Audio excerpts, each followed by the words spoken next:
Good afternoon, everyone, and welcome to this meeting of the Community Safety Board, which has been conducted from the Chamber and remotely through Microsoft Teams. I'm chairing in the absence of the chair, and if he does come in, I'll be handing back over to him pronto. Please ensure your microphones are off if you're coming in Teams. The meeting's now been recorded. In regard to declarations of interest, members must leave the chamber or end the call remotely.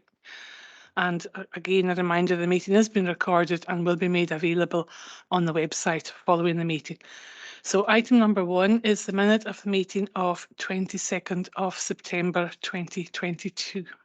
Well, this is for our approval.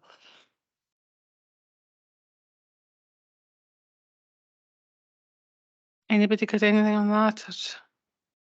Is that an accurate record of the minute? Approval? Okay, thank you very much. Moving on then to next item. Sorry, I've just lost my agenda, which was there in front of me a second ago. Performance management. So the declaration of interest, first of all. If you have any interests in terms of any of the items on the agenda, can you please say why you're declaring an interest in the item concerned? And if members in the chamber do so now by pressing your microphone or remotely through Teams by using the raise hand function. And please ensure that declaration is made relevant to the prior to the relevant item. Any declarations of interest? There are none, so we proceed now to item number 3, performance management. This report is for noting and provides an overview of the Community's Directorate Business Plan progress and related performance for Q2. The area of relevance to the board is consumer and environmental services, at paragraph 6.8 to 6.10 of your report, and the Deputy Chief Executive will speak to the report and answer any questions.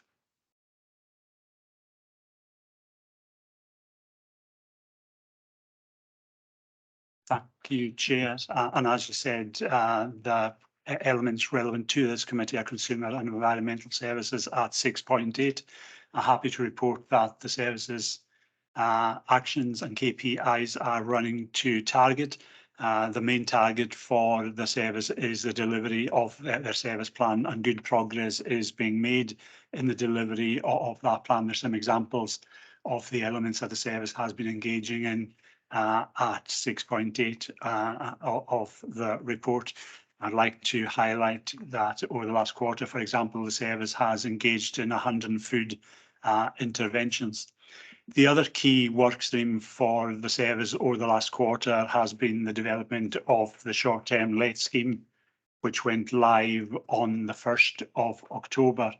The service have 5 KPIs, which are mostly to do with the cost of running trading standards and environmental health.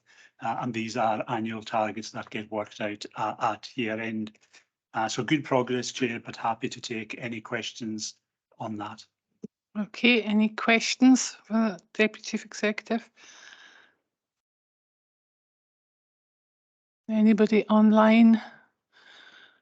I'm not seeing any questions, so insofar as the board's interests are concerned, do members agree to note the report? Okay, thank you very much. We move on now to item number 4, civic government licensing, the short-term let licence temporary exemptions. We've got a report from the Deputy Chief Executive. This report seeks to determine the coroner position on temporary exemptions from the requirement to have short-term let licences, and Mr. Colin Fraser will speak to the report and answer any questions. Thank you, Chair. This is the kind of final part of the policy for short-term lets, which we kind of delayed till after the main scheme was implemented. So it's just to kind of make a position for the Corlet to deal with temporary exemptions. The proposed policy statement is at 12.1 to 12.9 of the report. So We are proposing to allow temporary exemptions by applying the mandatory conditions to them and charging £40 fee. So happy to answer any questions. Have we got any questions, either online or in the chamber, to Mr. Fraser on that? I'm not seeing any questions, so do members agree the recommendations at 3.1? That is to approve the temporary exemption policy statement detailed at paragraphs 12.2 to 12.9 and to approve the fee of £40 for temporary exemptions applications. Okay, thank you very much. That is approved. So we move on now to the police and fire item. No, sorry, have I missed something out?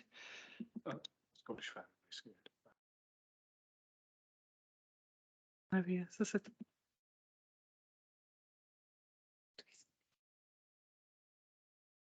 It's just Judy Campbell. Yeah. It's to be- Yeah.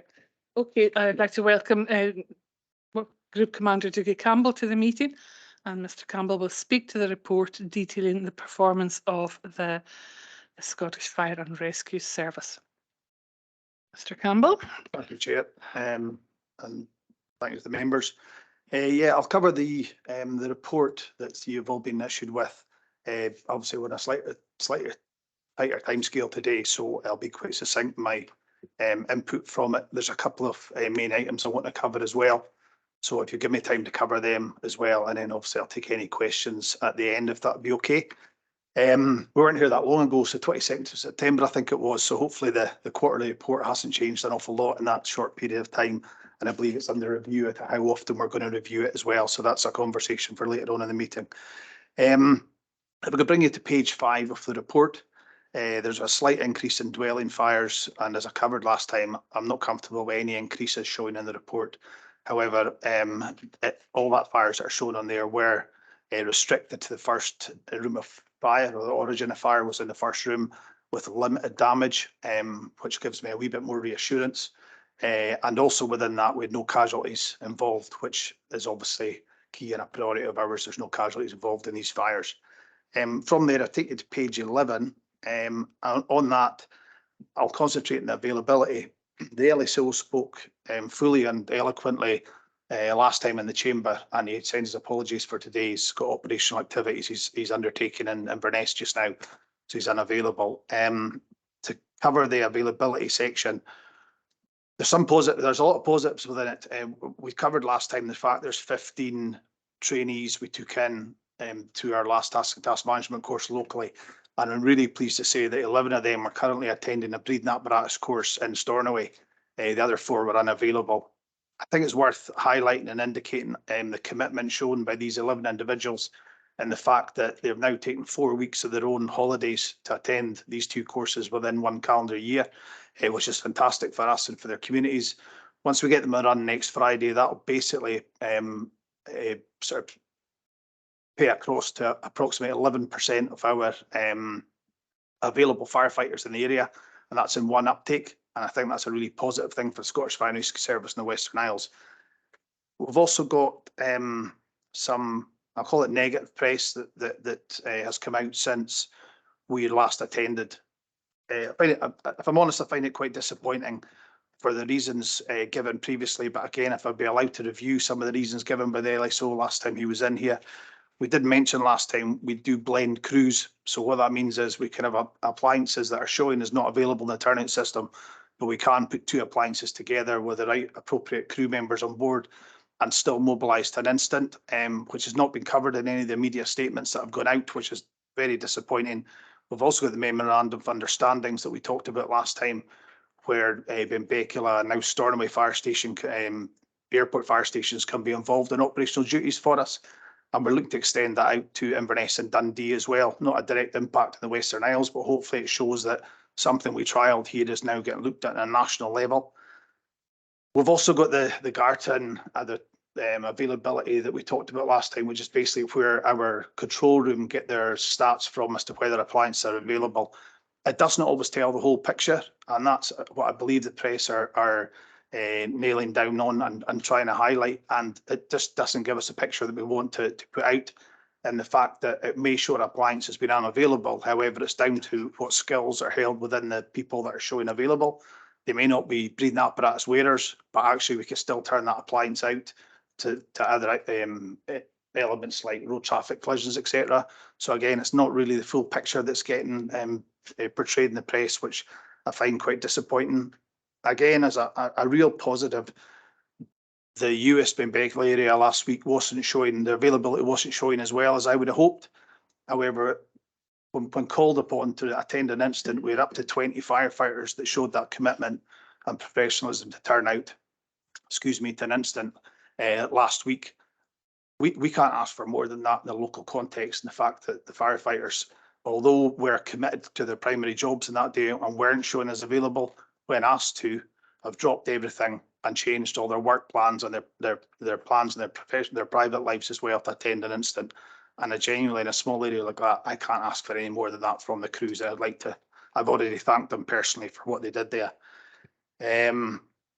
My concerns around the media statement goes beyond that as well, and the fact that it was inaccurate, the last two that were put out.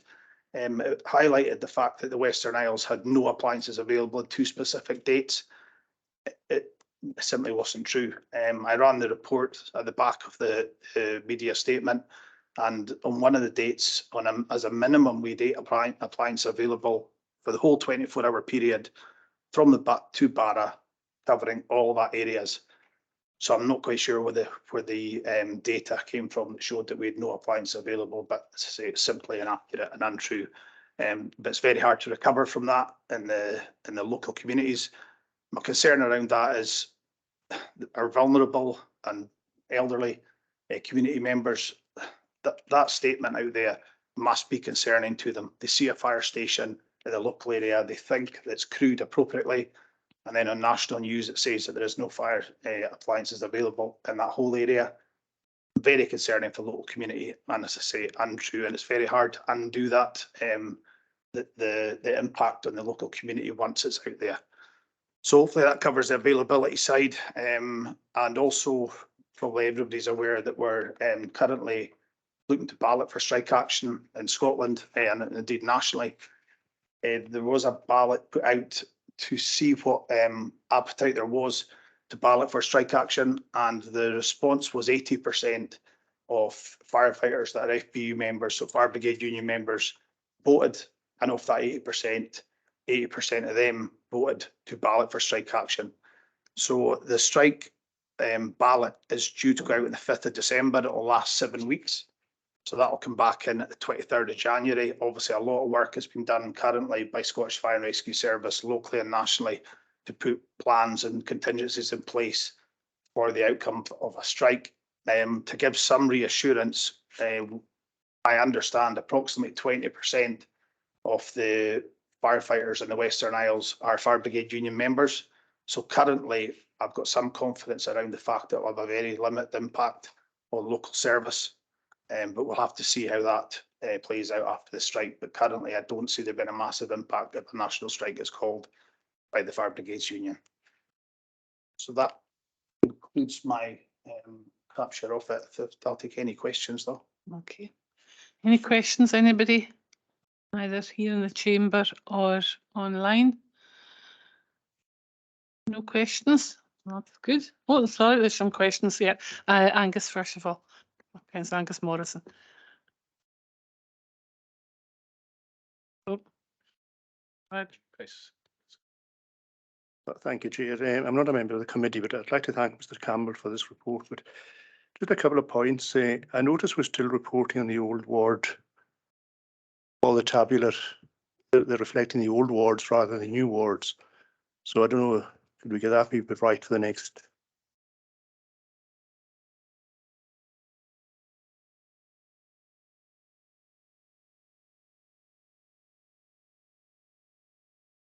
That's actually been concluded last week, but just not in time for me to put it into this report. So it will be reflected in the new report. And one more point, I was going to, well, just an observation on the staffing levels. And I'll just take my own ward area, South Lochs, into it. it says there's 6 of a staffing level there. Do we know how many of these are actually working out with the area through the day? And would that impact if there was an emergency regarding fire and rescue in that area? I'm sure the other areas are similar, but I'll just take my own ward area as an example. I mean, we have been challenged in South Lochs area of keeping appliances on the run according to the Garton system showing FOA. As I kind of touched on earlier on, what we look to do is blend the crews. So we would put a crew down from Stornoway to bolster any turnout from South Lochs should there be a shortfall. But during this recruitment, of memory, I think we've got 2 people in the waiting list for South Lochs, which again will help us greatly in bringing that appliance back on the run with more confidence. But it's undoubtedly challenging, the recruitment in the area. And I'm not shying away from that. We will continue to find challenges in it. What I find from, just to go back to the media statement, was I think there was an opportunity with the media there to actually help us in that and to actually get the story out there that your Scottish Fire and Rescue Service and your community need you. And so, you know, if you can step up and assist us in areas like South Lochs that we've historically struggled to recruit in, but we're absolutely doing everything we can to increase the numbers there. And hopefully we'll get these 2 people through the process, which is a lot slicker than it used to be, to get them on the run and keep that appliance available when we can. There's a follow-up on that, Mr. Campbell, if I may. So are we saying at the moment, if there was a fire or a serious incident in maybe Lemonway or Ornsey, the furthest areas of Lochs, we could be quite vulnerable? You know, from would the Tarbert appliance be closer than Stornoway, or should we be looking at maybe having an appliance based somewhere else in Lochs, or could we get personnel in other areas of Lochs maybe? It's getting personnel from any area just now is undoubtedly challenging. If Tarbert shows that our turnout system has been closer and available, they would be mobilised to South Lochs. It's just basically down to the crewing levels available on that day. South Lochs, as I say, we're certainly in a more positive position than we were when I first came over 2 years ago. We're moving forward the fact they're available a lot more than they were in the past. But as I said already, I still see challenges going forward to the smaller areas and finding people that will fit for Scottish Fire and Rescue Service, but it won't stop us from absolutely pushing to get as many people in as we can to ensure that appliance is available at all times. I'll avoid making the obvious joke. Thank you. Councillor Norma MacDonald now. Yeah, thanks again, Chair. Thanks to you as well, Commander Campbell. I think, media aside, I think we should extend our thanks as a grateful community to the bravery and commitment of all the firefighters in the Western Isles. And it's great to hear you've got staff coming through and getting trained, you know, to bolster the numbers, particularly if we can get, you know, the cover in areas which are lacking at the moment. We have a specific issue down in Skiraroo. I'm sure you're aware of it. I was just wondering, one, have you had any dialogue with Point Community Council regarding their emergency access proposal for emergency access to the Skira if the Brae would be closed? And also, could you comment as well on what provisions would be made by the fire service should the Brae be closed and a major incident involving risk to life and Point were to occur? Yes, absolutely. I'm happy to take that question. I've had quite a lot of communication regarding this issue, and the response I've given to everybody is the fire service works on a risk assessment basis. So if the Brae was closed and we had an incident on the other side of it, what we would do is do what we call dynamic risk assessment and decide whether it's safe to put firefighters over, given the current situation, the weather being the obvious one. That would be our first stage in deciding whether we will go across the Brae. We've never failed to go across yet.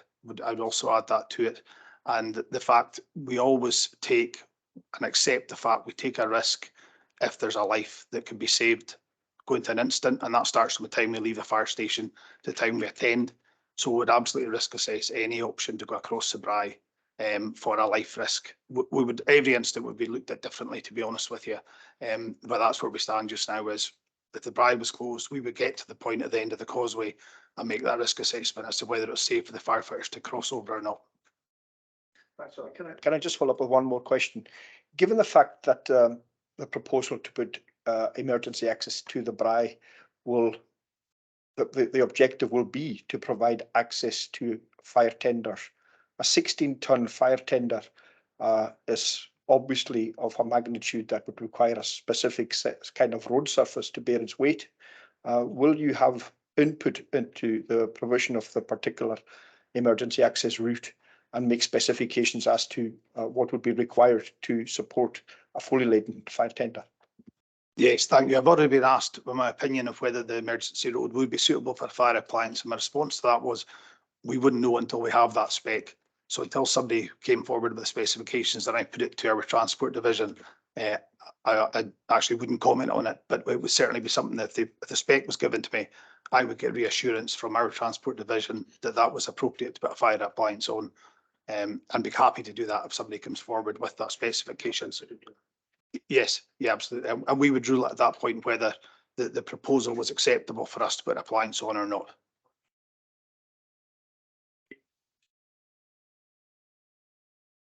Thank you. Thank you. Can I now call on Councillor Ian M. MacLeod? Thank you, Chair. Not a member of your committee also, and thanks, Commander Campbell, for this detailed report. It's very pleasing to see that the numbers are going up across a lot of the stations across the whole of the Western Isles. I think 8 stations have seen an increase.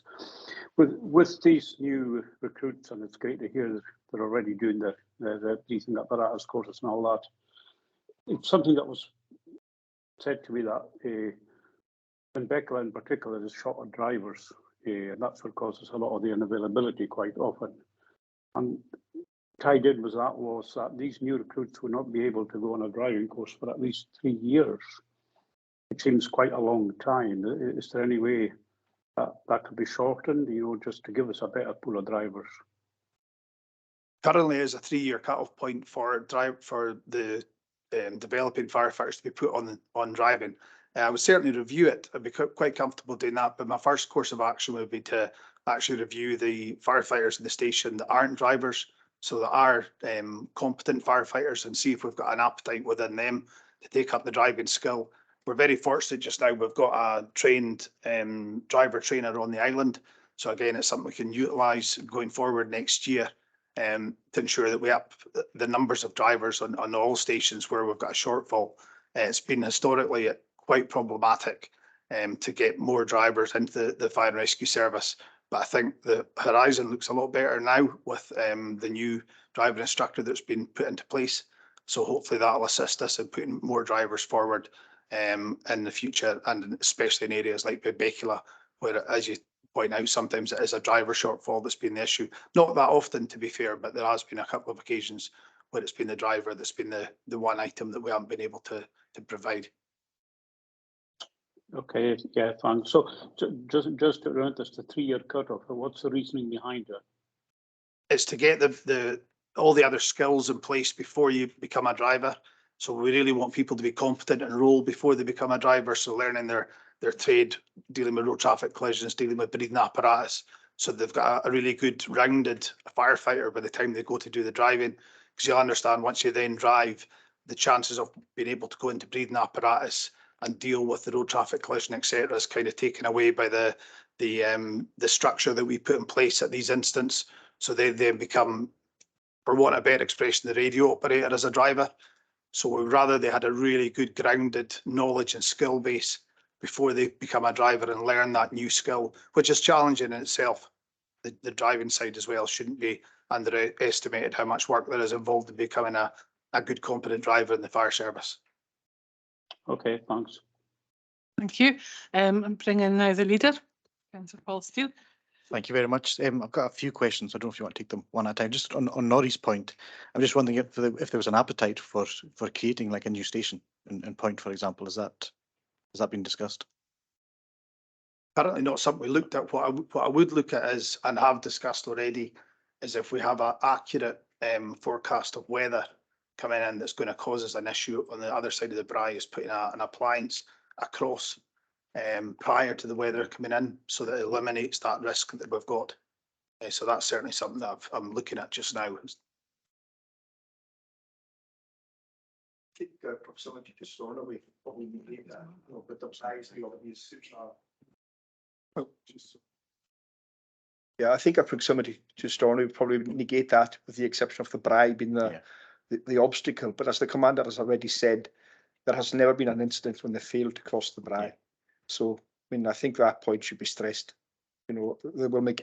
We've been reassured that every effort will always be made in major incidences when life is supposed to cross the brae, and they've never yet failed to cross. So I think, you know, cognizance should be taken of that as well. Absolutely, yeah. I just wonder if there's an appetite of if that was being discussed, but it doesn't seem as if it is, so that's fine. And we are airport, you know, so now we want our own fire station, lifeboat station. Fair enough. My next point was just about the numbers. Just some clarification. So the Stornoway, you know, you're saying 17 and there's 3 recruit applicants. So I'm assuming that would take you to the 20. Yeah, just in case, just clarification on the chart. Yeah. If the contracts dictate that we've got a number of people at 75% contracts, there's flexibility built into that to allow us to take on extra firefighters to make up that 100%. The biggest challenge to us is the daytime cover, and that's what I'll continue to concentrate on. So if somebody offers himself over to Stornoway who can provide that cover, I'll look at every option I have to actually get that person on the appliance in Stornoway. Okay, 2 more quick points. One is kind of relates to what you've said and Angus's point about availability. You know, if someone's in the South Lochs area but they're working in Stornoway, is there an opportunity for them to sign on for the Stornoway station to boost the numbers there? Yes, it's a more formal, and I mean that's a positive process than it used to be. It used to be in place that the firefighters would just kind of put their kit into their car or their van, travel to the other area, get a pager then, and then respond if required. We've got that, and if it's somebody that's spending a lot of time in a different area, we'll provide them with extra kit so that they can actually have that on standby in a station. Their pager will turn out for both stations, so there is a formal process in place for that.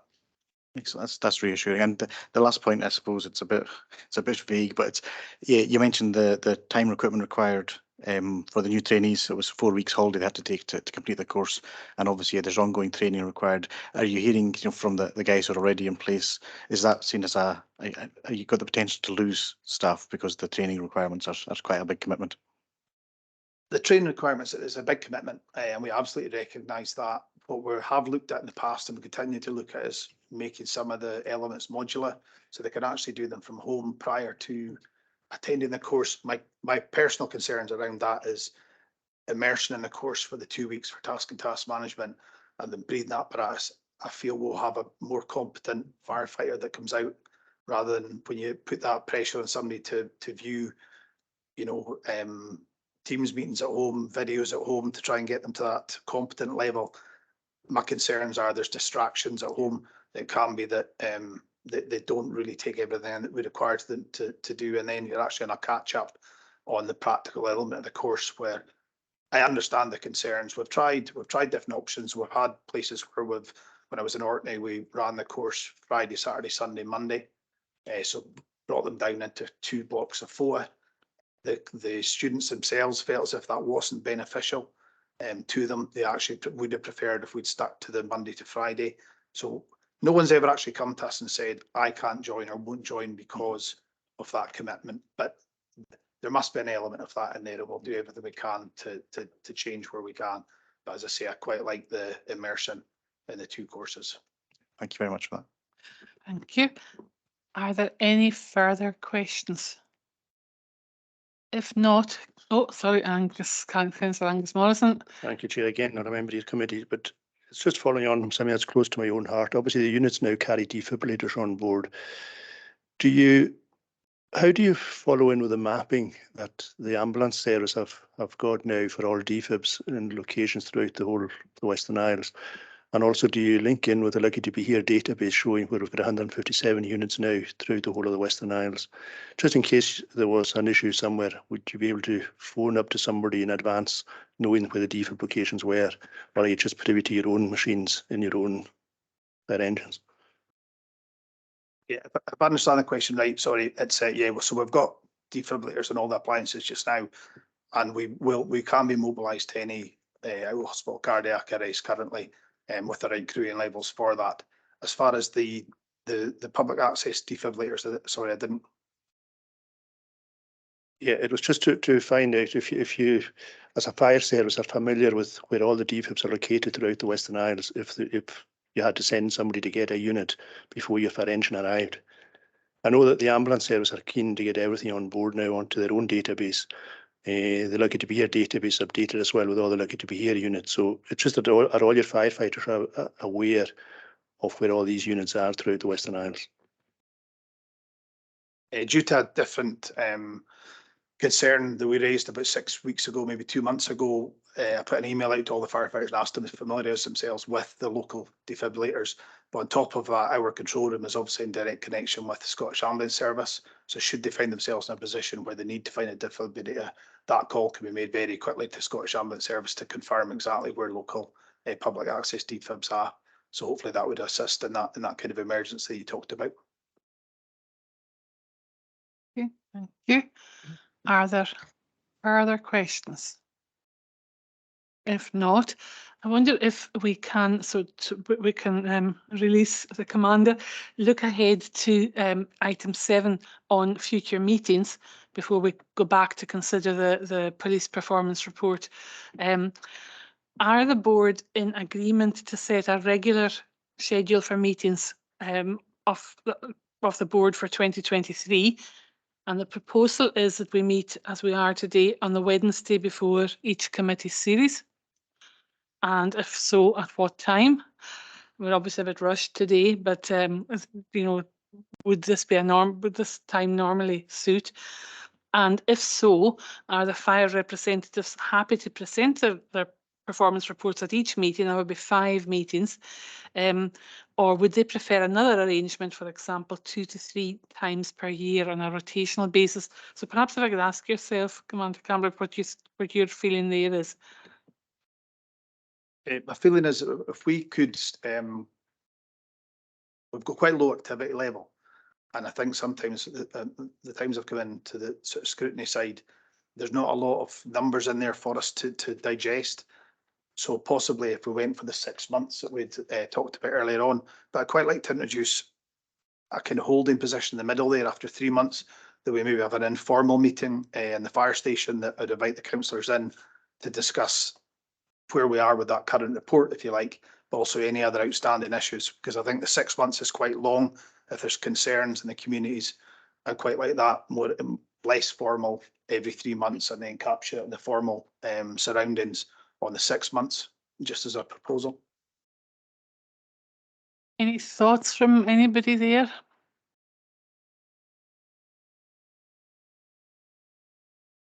No thoughts? I should thought.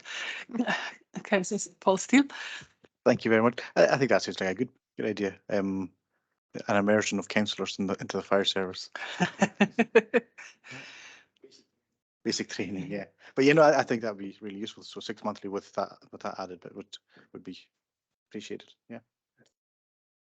If that's agreed, we can speak to Police Scotland as well, and maybe fit in at every other meeting. We'll have Scottish Fire and Rescue at one meeting, Police Scotland at the other. And in terms of the informal opportunities to meet, we can maybe arrange that at some point during the committee week or council week when the members are physically present. I'm conscious the Euston members, Euston Barra members are with us in the chamber today. So if that would suit, and we could agree the dates directly with Group Commander Campbell. People happy with that? And what about the previous question there about the meeting on the Wednesday before the committee series? People happy with that? The 2 o'clock? Don't know what the chair feels about that. Maybe his absence suggests that he doesn't like 2 o'clock on a Wednesday. I don't know. But we'll go with that if everybody's happy with it. Okay, thank you very much for your attendance, and thank you for your report and the work that you and your colleagues do.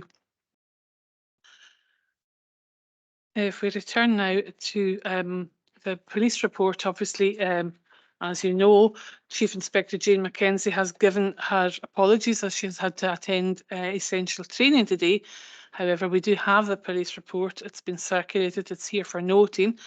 And if members have questions or observations concerning the report that they wish these can be collated and sent to the Chief Inspector for her comments, and the responses circulated to members subsequent to that. So over to members for anything that they wish to bring up in relation to the police report. Councillor Norman MacDonald. Yeah, thanks again. I'm not a member of your committee. I don't know, as a council, can we put any feedback to Police Scotland? But their so-called emergency helpline is of absolute no use to anybody who requires to get in contact with the police. I don't know if anybody else tried it in the last while, but the response time is pathetic. You're on hold for anything between half an hour and an hour and a half. Particularly at the weekends. I think a position, if all councils in Scotland were to feed back on the inadequacy of this so-called service. You don't want to phone 999 because an emergency is an emergency, but everything else is treated as obviously a non-emergency, and it doesn't get dealt with because people cannot spend hours on the phone trying to report something. I've given up. I traverse Stornoway every single night of practically every single night of my life, and I see things and I want to report them. I've given up. Pointless. I don't know, do the council have a position on this? Or should we take one? Feed it back to Police Scotland, I think we should. Bring in the Deputy Chief Executive. Thanks, Chair. I'm not aware of us having a position on it, but there's nothing to prevent us feeding that back to Police Scotland. I'm not quite sure it's an issue we would want to take, an actual formal position on. I'm not quite sure how you'd elaborate that in a formal position. But I think it is an appropriate point to go back to Police Scotland as part of this feedback, and we will collate that and go back on that point. Thank you. Councillor Donald Crichton. Thank you, Chair. I'm not a member of your board.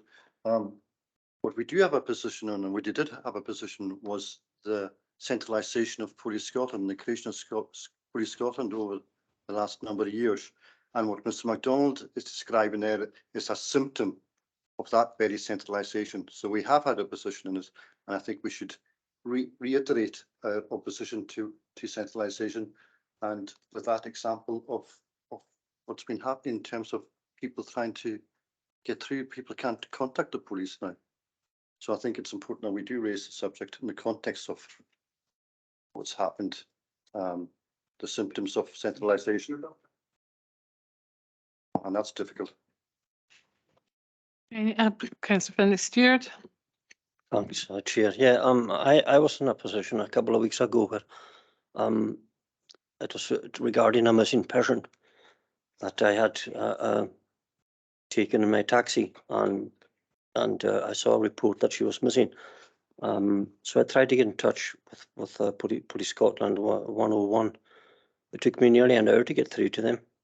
This was at 1 o'clock in the afternoon, and then it was I think it was 8:45 at night before someone got back in touch. Now that is really sort of unacceptable, because in that time that person hasn't been found, but the thing is that it could have meant the difference between life and death in that space of time. So yeah, it's not an appropriate service, and I totally agree with Councillor MacDonald that we should revisit it. Okay, we'll make a note of all these points for collation. Councillor Callum McLean. Yes, Chair, I agree entirely with what Councillor MacDonald has said. I have had to try to contact the police before, and I think I mentioned it at one of the committees last term to say actually it would be easier for me to break into Barlinnie than actually to get a contact with a police officer in Stornoway. But in a couple of weeks ago, another situation came to my notice, and that was when an individual who was the victim of antisocial behaviour, I would say threatening behaviour, actually tried to contact the police and could only get administration staff in Stornoway, and was told that the police would come out that evening. They did come out, but they were told that she was told that they were too busy the next day actually to look into the situation. So my point would be also what Councillor MacDonald is to add that is the police station in Stornoway staffed properly? And I think we should bring up that, because sometimes people have asked me that it's difficult to see a policeman unless you're going speeding through Tongue, and then I'm liable to see more of them at that time. But I would say that we should be looking at to see the staffing levels of police in Stornoway. Okay, we'll make a note of that too. Councillor Malcolm MacDonald. Oh, sorry. Just to reiterate what Councillor McLean said, I'm just going on to a minor detail. I found a set of car keys on the road. I went up to the station on an evening with 7 p.m. and I had to contact Glasgow, pressing the buzzer outside. And it was half an hour later before I got into the station to hand over the keys. And there was 4 people in the station. Now, why I couldn't speak to somebody there, it was a civilian, a policewoman there. Well, she was waiting civvies anyway. But half an hour, I mean, I know I'm rather elderly, but a really elderly person was outside after half an hour that I'd given up, and people will not be returning lost items. And that's just a trivial situation, but it just emphasizes the station was manned and you couldn't speak directly to them, even through a buzzer. Thank you very much. Any further points of things that you wish to collate? I wondered if I could make a point, which I was going to make before I realised I was going to be chairing. I wanted to speak about the antisocial behaviour in the town, particularly on a Friday afternoon, and the Percival Square toilets in particular.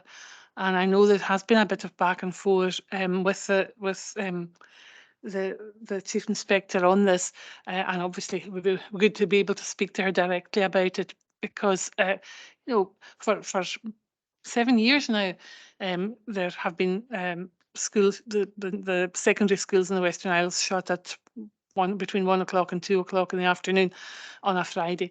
So I would be interested to know if that Friday afternoon is a hot spot for antisocial behaviour, and just to hear about the approaches that have been taken on, you know, these sort of repeat instances like the Percival Road, Percival Square toilets. So that was the point I wished to bring up. Councillor Stewart. Thank you, Chair. Yeah, again, on antisocial behaviour. Every night when you come through the town, you get 5 or 6 of these kids running about on bikes, all dressed in black with no lights, no reflective gear, nothing. I've had a couple of close calls myself with them, with a car. I've seen other people having close calls. I had one, again, maybe 3 weeks ago, and I thought, right, I'm going to report this when I get home. And when I was going out the road, I saw 2 police officers in a car, so I pulled in and spoke to them. And what they said to me was that there was nothing they could do, that they had tried before and they'd even taken the bikes off them, but no, there was nothing they could do. Well, surely there's something they can do. I mean, there's no lights on these bikes. There's nothing. You're supposed to have, whatever you have, you're supposed to have lights on. So maybe that's something that should be brought to their attention again, because the thing is that someone's going to get, one of these kids is going to get knocked over yet. And, you know, you want to protect them as much as the poor guys or person who's driving the car, who, if they have a serious injury, are going to have to live with that for the rest of their lives.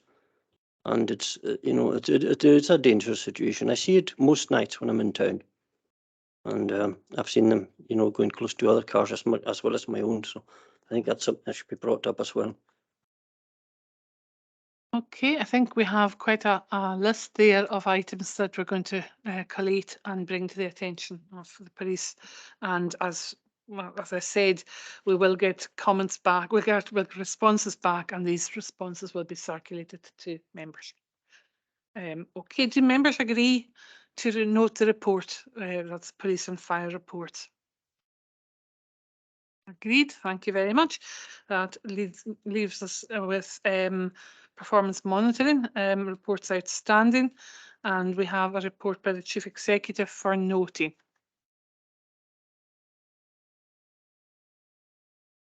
as I say here, just for noting. Yeah. Okay, and then we have these suggested dates, 1st of February, 19th of April, 7th of June, 13th of September, and takes us to 22nd of November next year. And I think the consensus was that we're happy with that schedule of meetings the Wednesday before the committee, and we'll make it 2 o'clock with everyone's agreement. Thank you all for your contributions. I think we have got through that very quickly, and we're ready for getting the chamber for the next meeting. But